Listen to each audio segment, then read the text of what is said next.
Today we explore the world of underrated wingers in football. Guys that go under the radar and hardly get talked about in mainstream conversation. And first off, we got to talk about Jamie Bynoe Gittens. Baba Bowie. With 2 goals off the bench in his first game this season, Bynoe Gittens is on the verge of having a breakout campaign, especially after only being started in 14 of Dortmund's games last season. He is the latest English talent to emerge from Dortmund's academy, joining from Manchester City in 2020. Shortly after his arrival, Gittens suffered a ligament tear in his ankle, sidelining him for several months. But despite that setback, he really got back up and managed to still showcase his potential, excelling for Dortmund's under-19s in the UEFA Youth Cup, scoring 6 goals in 5 appearances, which ultimately led to him being started in a first-team game. He primarily operates as a left winger but can also utilise his game on the right-hand side too, causing problems for defenders with his unpredictability. But if you've actually watched him play, you would know that he loves to cut inside onto his right foot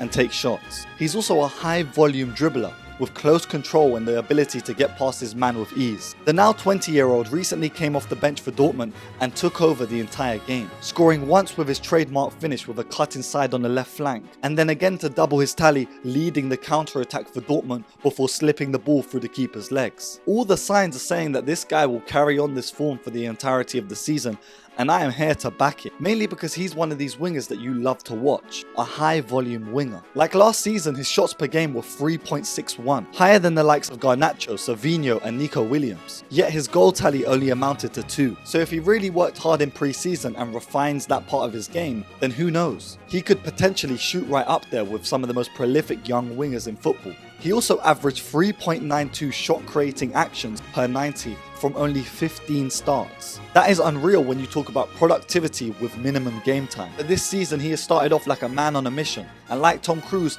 I'm hoping that Gittens can pull off the impossible and thrive this season. Baba Bowie. Next up is Noni Madueke. Now Madueke has started off his season perfectly, bagging a hat-trick against Wolves. And with those 3 finishes, he already has over half of the amount of goals he got in the entirety of the Premier League last season. And I think this is just the beginning of a really productive season for Madueke. I think that if he is able to hold down the right wing spot at Chelsea, he could easily bag over 10 goals this season. And with the directness in his play, we can all really understand why he carries this arrogant persona when playing, because he knows that he's going to back up his talk on the pitch. Last season he finished with 11 GA whilst being in and out of the side, and even then that's still higher than the likes of Martinelli and Kingsley Coman. I think if Madueke gets into his stride, he could be a very important and pivotal player in this team. Just look at how often Chelsea are being put onto the back foot in games. Having someone like Madueke to carry the ball forwards on the counter-attack will be crucial, and I'm sure him linking up with the likes of Cole Palmer, Pedro Neto and even João Felix will do a whole worlds of good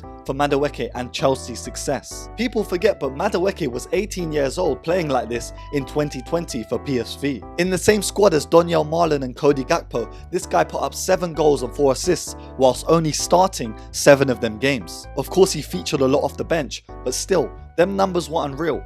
That guy was 18 doing it in 2020. Now, he's of course gonna, flourish in this Chelsea side where he can be one of the main men. Baba Bowie. Now, after re-evaluating my opinion on Raphinha, I've come to terms with the fact that he is an underrated winger, not only by football, but by me. I, like a lot of people, completely overlooked his output for Barcelona. Labelled by many as inconsistent, he has actually been a crucial forward for the likes of Barcelona and also Brazil. And I think it's because the football media world is just so loud. Lamine Yamal this, Bellingham that, Endrick this, Jib this. Standout players seem to get overshadowed by their younger counterparts. And of course it's not like I watch La Liga week in and week out, but just seeing a handful of Raphinha's performances, you can tell that he has an impact. Not only seen through the eye test, but also statistics too. In the last year, he has averaged 5.28 shot creating actions per 90 minutes.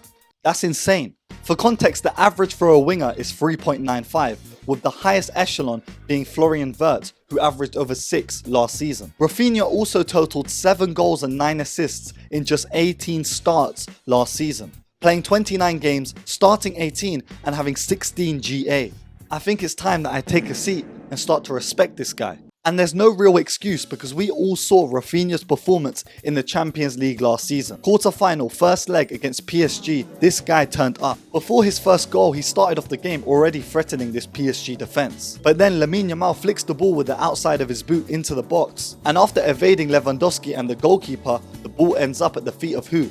Raphinha, who places the ball into the back of the net, making it look way too easy. Because if that was me, I'm booting that into 7 different rows. But PSG form a comeback, making it 2-1 by the 50th minute. But again, the Brazilian within Raphinha awoke. Just 10 minutes later, a running behind and a picture-perfect pass by Pedri picked out Raphinha, who volleyed it into the bottom left corner. Barcelona would win the game but eventually lose the tie, with PSG winning the return fixture. Raphinha again getting on the score sheet. Although I do stand by my opinion of Raphinha being a little bit inconsistent every time I watch him, I do think that he could be a part of the upper echelon of wingers in football. And all it will really take is him starting in that 11 week in and week out, even if he does pivot from being a winger into a central attacking midfielder. And if I really want to build a case for this said argument, take a look at Rafael Leao's stats from last season. He got 11 goals and 9 assists in domestic competitions last season, just 4 more than Raphinha. But remember, Raphinha started 12 less games, having more of an impact off the bench. If he can just transition that into impact when starting, then I'm sure Hansi Flick will have a role lined up for Raphinha week in and week out. Baba Booey. Bradley Barcola, in my opinion, is the most underrated left winger in football right now. This is a winger who has averaged 6.43 progressive carries per game. A dribbling merchant, rapid and direct in the transition, Barcola has everything it takes to become a world-class winger. And with the recent departure of Kylian Mbappe, Barcola will have the entirety of the Parc de France as his dance floor. Now, there were a lot of journalists linking PSG with a bunch of left wingers, but in my opinion, this is Barcola's time to shine, and I think he knows that. In this youthful PSG side, I can see Barcola becoming formidable on the offensive, and his underlying stats back this up too. With a 48.2% success rate for take-ons, this guy is guaranteed to be productive on the left wing. And there's no point me even talking about it, let me just show you. In PSG's first home game this season against Montpellier, who opened the scoring? None other than Barcola. After a solo run down the left flank. You can't make this up. And he went on to score another in the same game. The soon-to-be 22-year-old winger is destined for greatness, especially with some of the players that are around him in this side. And even though he combined for 11 GA last season, with more opportunity, these statistics will refine themselves. Watching Barcola is reminiscent of the golden era of wingers. The ability to cut inside but also go on the outside of your defender. Comfortable playing on both sides of the pitch. And tidy feet on the ball. I'm telling you, when you see Barcola with the long sleeves and the gloves, defenders better start taking paracetamol, because they're going to be in for a headache. Now, of course, there are more wingers that I'd like to talk about, but I'm going to keep it at 4 for now. So if you guys did enjoy this video, we will talk about another 4 in a follow-up. So like, comment, subscribe, and of course, this has been Jib Rules, back with another video. Make sure you stay safe, stay blessed, and peace.